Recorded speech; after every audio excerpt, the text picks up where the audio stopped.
Hello, my name is Wildstag, and thank you for tuning in to the 2024 Year in Review. This year, I managed to barely reach my Goodreads reading challenge for the year. In 2023, I set it to 40 and ended up reading 42 books.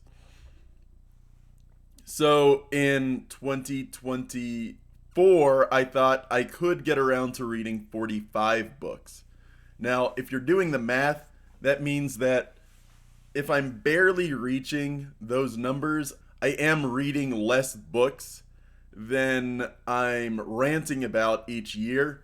And I think that's going to start affecting my scheduling. I may take one or probably one weekend off per month to just not worry about it and give myself a bit more time to enjoy myself on days off. I made it to 45 just barely. The first book I read this year was one that I started in 2023 and then finished in 2024, and that is H is for Hawk by Helen MacDonald.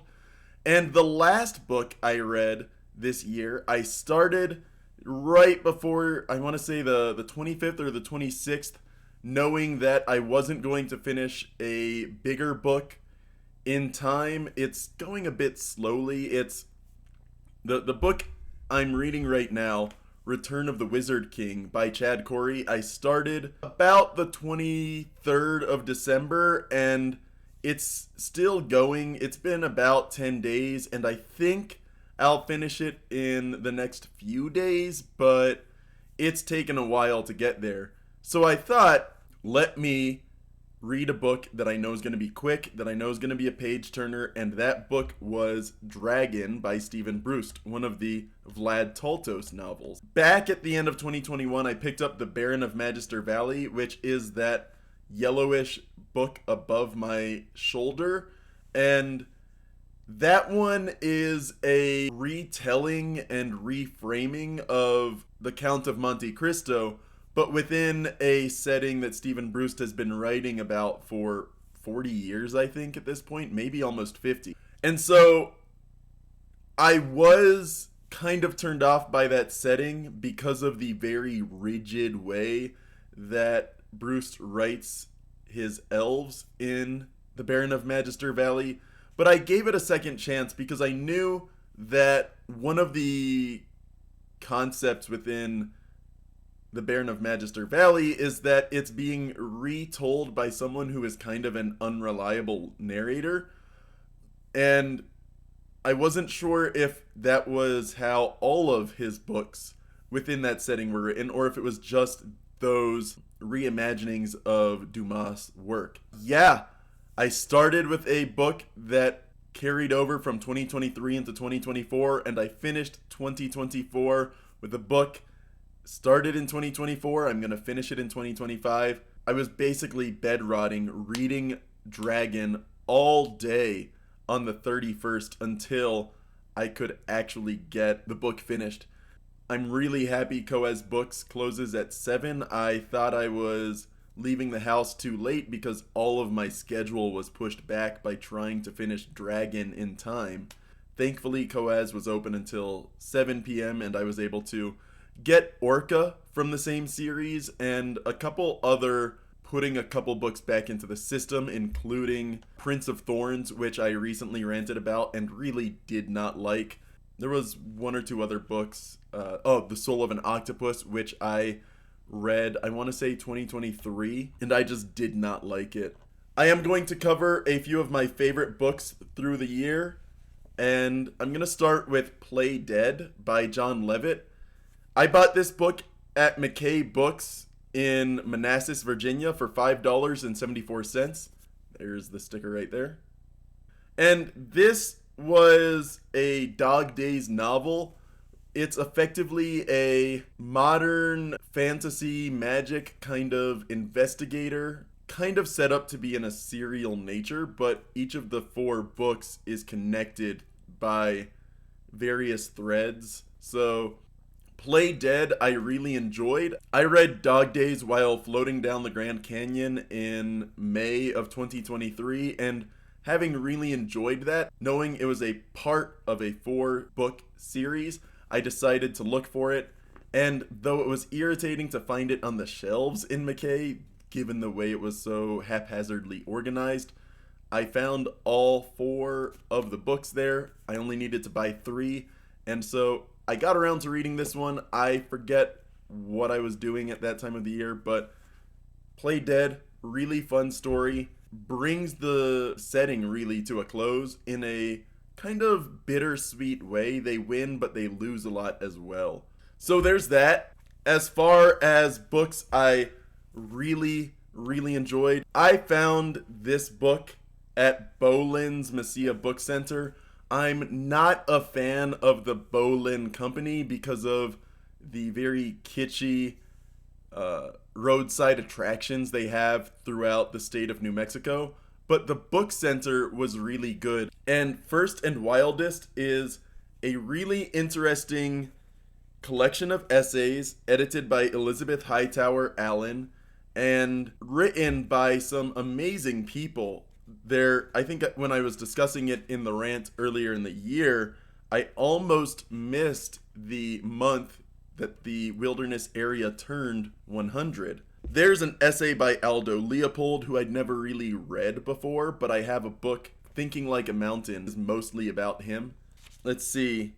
Philip Connor's Birthday for the Next Forest, which I'm fairly certain was a chapter in Fire Season, which I've ranted about before. It was just a really fun book to read, and I really enjoyed the essays in it. So I bought this book at Koaz, and Returned, I did a rant about. It is just a fascinating, in-depth, case study kind of book, talking about, I think it's up to 15, maybe 20 different people whose lives, undocumented immigrants, illegal immigrants, whose lives are like upturned. They come to the US because they have either no job prospects or no safety, or feel like they could thrive more in America. And the number one export is this cultural notion that we are the greatest country in the world.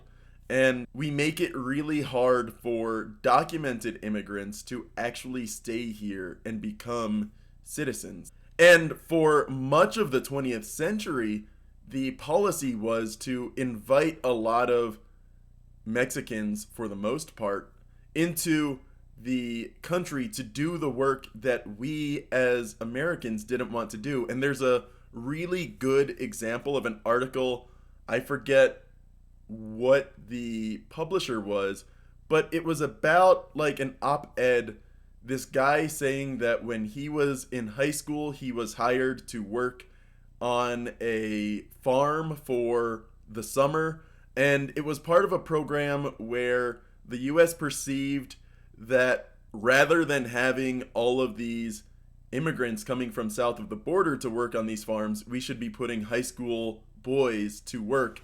And as he describes it, it was incredibly grueling. No one liked it. Everyone wanted to get out of the job as soon as possible.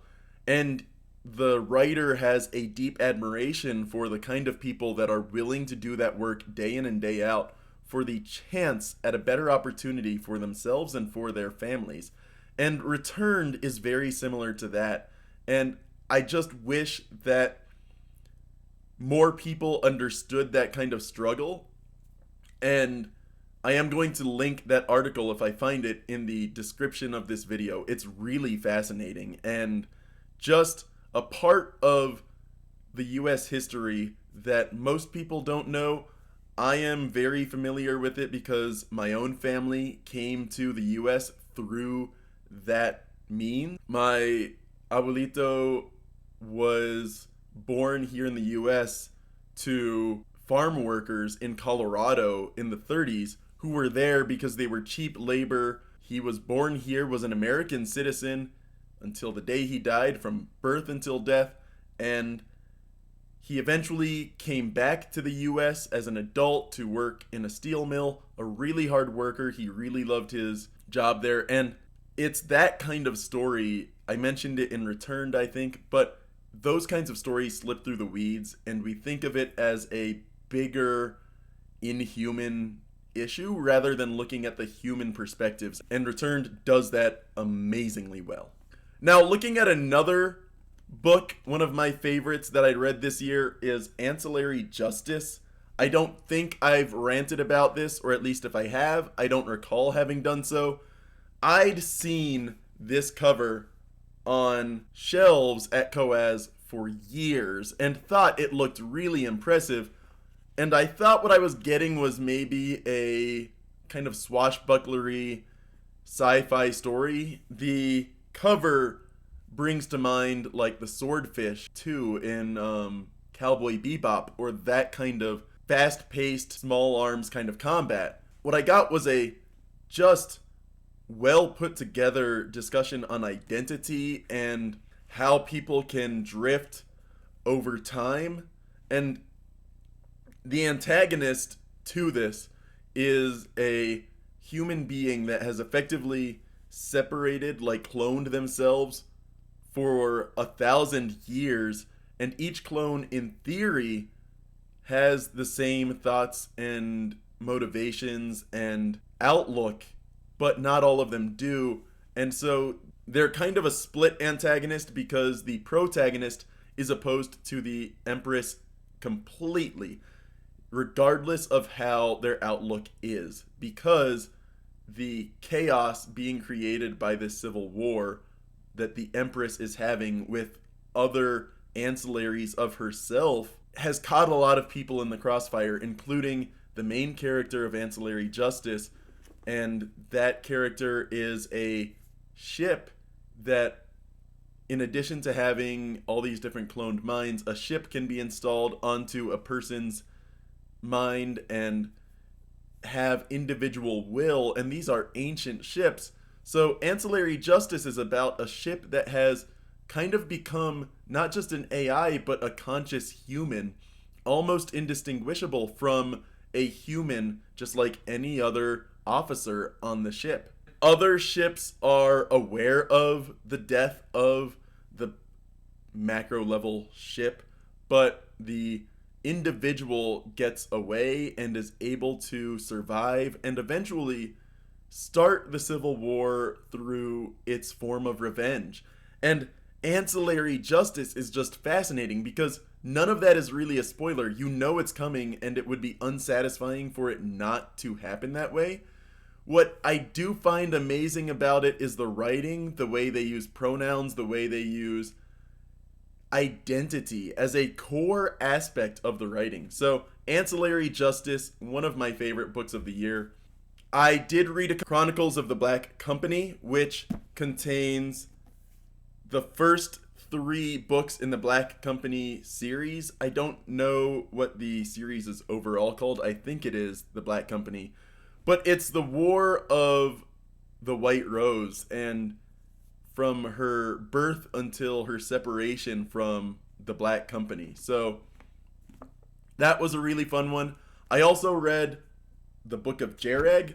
Like I was saying earlier in this video, I picked up this book because I was interested in the Baron of Magister Valley, and I read that back in, I want to say October, late September, and it's just an impressive trilogy of well-written first-person kind of perspective. It's fantasy gangland in a way that I don't think any other book does justice. I've never seen something that really takes an urban gang warfare kind of setting, putting it into a fantasy magical world. You see that with Shadowrun, where it's a future sci-fi thing, but not a fantasy setting. So, the Book of Jereg was a really good one. I loved it. Like I said, I have since picked up Dragon and Orca, and I'm trying to find the rest of the books, but I only look in used bookstores, so I'll find them when I find them. And on that note, I'm going to discuss my favorite book read of the year. This book I've been geeking out about so much in the last few months. I found the D&D Iconics books I think 5 or 6 of them at Coas Books, but the Solano branch, not the Main Street branch. And these books focus on the iconics. So, like, this is Regdar, and I discussed it in my rant about this book and even showed some pictures from the Player's Handbook of 3rd edition. And really, I should have put the 3rd edition Player's Handbook into my Goodreads reading challenge for last year, because I did read it from cover to cover when I got it, but I didn't consider it the same kind of book worthy of putting it into the challenge. So, The Savage Caves has a good bit of effort put into it in a way that isn't just the writing, but in trying to incorporate 3rd edition Dungeons and Dragons principles and the game design into a adventure. And I mentioned it in one of my other videos, but if you look at the encounters and the player characters and the levels they're supposed to be when they start, it should be just enough experience, but all of the encounters, from what I could tell, are hard encounters for the characters, but it should be enough to get them from level 1 to level 2, or whatever level they start that book at, to whatever level is above that. So the Savage Caves, really, really cool to find, really fun to read, and to geek out about the way that works between game and book. There's a couple discrepancies, like at one point, Null, who is the iconic wizard, but rather one of the iconic wizards of 3rd edition, Null uses a spell that shouldn't affect monstrous spiders because they are vermin, which is a creature type in D&D. Vermin are not affected by mind affecting spells because they are mindless creatures. So her using an enchantment spell to put a bunch of monstrous spiders to sleep shouldn't work. But it works in a narrative sense to describe what she is doing in that moment to contribute to the group. She shows up, she casts the spell. No one knew her before she cast the spell, but she describes the duration of the spell very accurately. She says, look, you've only got about a minute. You need to kill those before they wake up. And a coup de grace is a very simple, very easy thing to do at that point. So the overall kind of interplay with the NPCs and everything else is just fascinating. You end up reading about goblins that, you know, when you're playing D&D, you think goblins are just an NPC race. They're going and raiding and you got to kill them all. But in the Savage Caves, Regdar, Null, and the other two, I want to say Jozan and Lita, end up playing politics to some degree. There are some goblins that are being controlled and dominated by a hobgoblin that wants to rule over others. And there's a goblin tribe that is just doing its best to defend its identity and defend its land and people. And so they end up working with these goblins, which is something you wouldn't think of in a first level adventure necessarily. You wouldn't necessarily think of that, but they end up getting really engaging encounters. Regdar ends up fighting a Krenchar, which you can then look up in the monster manual and find. So there's these interesting dynamics between the game and the book, the game and the narrative, and that's what I really loved about it. So 2024 was a really good year for me. The books I read, I really enjoyed. There were only a few that were difficult to get through, but overall, I think as far as this channel goes, I've started slipping in view counts. I don't think I've had a book with more than 5 or 6 views on it in the last 3 months, and I'm not entirely certain why. But I know some books are getting more attention. Tiger by John Valent, The Seven Daughters of Eve, and a couple other books like that are getting a lot of attention. just not the ones I want to get the most attention. So we'll see moving forward. Behind me, you can see the 4th edition Dungeon Master's Guide. I'm probably going to do a rant about that here in January because I really love that book. I used it a lot when making my year and a half 4th edition Heroic tier campaign. I'm moving into the Paragon tier, and I'm going to be using it again. And I'm hoping that I can get a lot of use out of it. I found it at Koaz. I paid about $60 for the 3 books I did buy from there. It's just a really lucky find, and I'm really glad I found it. So, the one thing I will say about this channel I could work on, in addition to the view count, is also that I'm finding myself a bit critical of superfluous parts of books, so like Crown of Feathers and the upcoming rant video about Ranger of Marzana. I don't like the map, and I don't like the map because there's not enough going on in it. You don't see any really bordering regions, and that's a complaint, but it's not a good enough complaint to levy against a book as to the merits of reading that book. It's just a personal complaint. I do want to stray away from certain complaints as well, such as several of the books that I read this year. I had an issue with the protagonists. A lot of these female protagonists can be written poorly, or at least not in a way that is fun and engaging to read. So we'll see about me improving on my criticism of those and maybe showcasing the highlights, the positive aspects of those characters as well moving forward.